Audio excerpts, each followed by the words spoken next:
Assalamualaikum warahmatullahi wabarakatuh. Okay, hari ini saya nak sambung part yang kelima cerita DIY umrah saya. Jadi sebelum saya bercerita dengan detail lagi, saya mohon rakan-rakan untuk subscribe, like dan share. Semoga perkongsian saya ini akan memberi manfaat kepada rakan-rakan lain yang cuba untuk buat umrah DIY inilah. Okay, insyaAllah. Okay, di mana ya kita hari tu? Oh, semasa saya dah masuk jejak kaki di dalam kawasan Masjid Nabawi tu, jadi saya rasa perasaan tu sebenarnya bercampur bau lah. Dia ada gembira, ada sedih sebab bercampur bau. Sebab bila dapat pijak Masjid Nabawi tu, kita rasa macam penuh rasa syukur, penuh rasa keinsafan. Jadi itu yang menyebabkan ada perasaan tu jadi macam-macam, adalah sedih, ada menangis pun ada. Okay, jadi bila dah kita masuk kat situ, suami terus melangkah ke pintu satu lah, dan kami pun berpisah di laluan yang berbeza.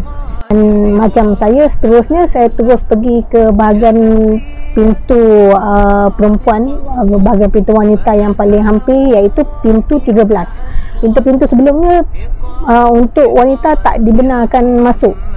Jadi kami hanya boleh masuk dekat pintu 13. Biasanya kalau kata lepas waktu solat, lepas habis waktu, kami akan berjanjilah tunggu di gate 5 tu, sebab gate 5 yang paling hampir untuk pulang ke hotel. Okey.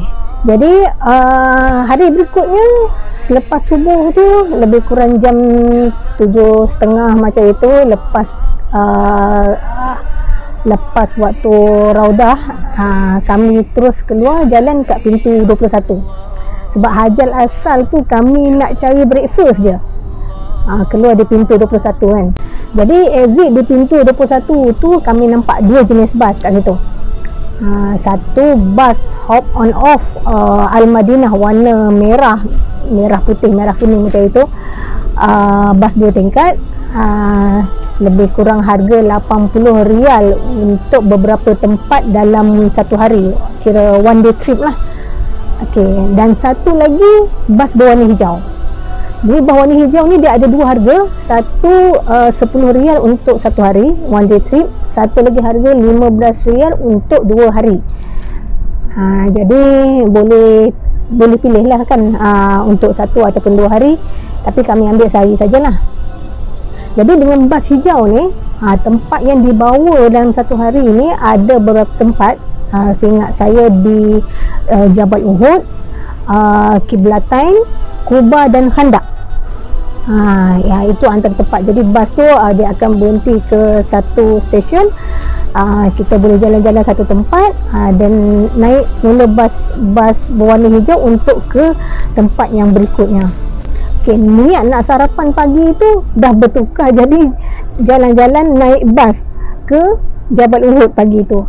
Dan cadangnya konon-konon nak cari makan dekat sana lah. Tapi bila kita sampai je dekat area Bukit Uhud tu, ya ada pasar dekat situ, tapi kami cari tak ada pun tempat makan. Memang tak ada tempat untuk kita boleh macam restoran ke untuk breakfast pagi kan. Jadi memang tak ada. Tak apalah, kami naik je Jabal Hanain dengan Jabal Rumat yang bertentang dengan Bukit Uhud kan. Jadi suami pun berceritalah tentang sirah Jabal Uhud tu, serba sedikit kan, cerita tentang sirah peperangan di Jabal Uhud itu. Di area Jabal Uhud, di situlah juga ada makam syuhada Saidina Hamzah bin Abdul Muttalib, iaitu bapa saudara Nabi Muhammad SAW. Kami sempatlah juga shopping sikit, buah tangan macam kurma, adalah barang-barang lain sikit yang kita boleh tawar-menawar lah dekat pasar Jabal Uhud tu. Akhirnya kami hanya makan kurma saja satu hari tu. Tak adalah roti canai ke apa yang kita duk ingat nak cari restoran dekat area situ. Dalam satu hari tu juga boleh juga solat selepas ke Jabal Uhud. Okey, boleh solat Zuhur di Masjid Kiblatain. Okey, boleh juga solat asar di Masjid Quba. dan last kali di Khandaq. Lepas tu kami pun pulang semula ke Masjid Nabawi. Kita kembali ke hotel, lepas tu bersiap-siap lah untuk ready solat maghrib dengan solat isyak dekat Masjid Nabawi. Okey, sebenarnya di Masjid Nabawi ni saya ada beberapa kali jumpa kucing. Ada seekor kucing ni, miau dalam masjid ni. Miau ni dia memang sangat manja. Selain dia tak berganjak, dia bertempat dia tu, dia duk relax, bertelekuk, duk perhati jemaah yang lalu lalang tu. Jadi kita tengok nampak macam manja lah, haiwan kesayangan Nabi kan. Siapa tahu dia pun agaknya berzikir bertahmid dekat situ kan. Memang dia hanya duduk berdiam diri saja, tengok kiri kanan. Geram jugalah sebenarnya tengoknya.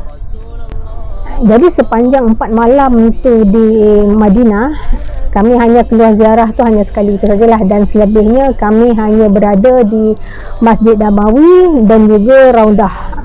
Dan kalau ada shopping ke apa sikit-sikit, kita hanya pergi di kawasan situ saja, kita tak ke tempat lain. Okay. Jadi waktu bila yang sesuai untuk ke Raudah, itu saya akan ceritakan nanti. Masa hari terakhir di Madinah, bas Sabku yang saya ambil tu tak jauh dengan hotel, sekitar 100 meter berjalan kaki. Jadi dekat lah, sebab dia berdekatan dengan Crown Plaza Hotel. Bas VIP tu jam 7 malam. Jadi tiket saya dah beli siap-siap online, jadi tunggu je lah dekat situ. Harga bas VIP ni 2 kali ganda sikit lebih bayar daripada harga tiket biasa. Harga waktu tu sekitar 116 rial macam itulah, lebih kurang dalam RM230 untuk 2 orang. Bas sampai tepat pada waktu. Hari tu kami sempat berkenalan dengan Pak Redha. Pak Redha ni driver bas yang bawa bas VIP itulah. Jadi Pak Redha ni adalah warga Indonesia dari Jawa Barat. Dia dah bekerja di Mekah ni sekitar 20 tahun lamanya. Lama kan? Jadi berborak dengan Pak Redha ni, kami sempat jugalah bertanya kan, sebenarnya berapa gaji seorang pemandu bagi orang luar di sana. Agak-agak berapa?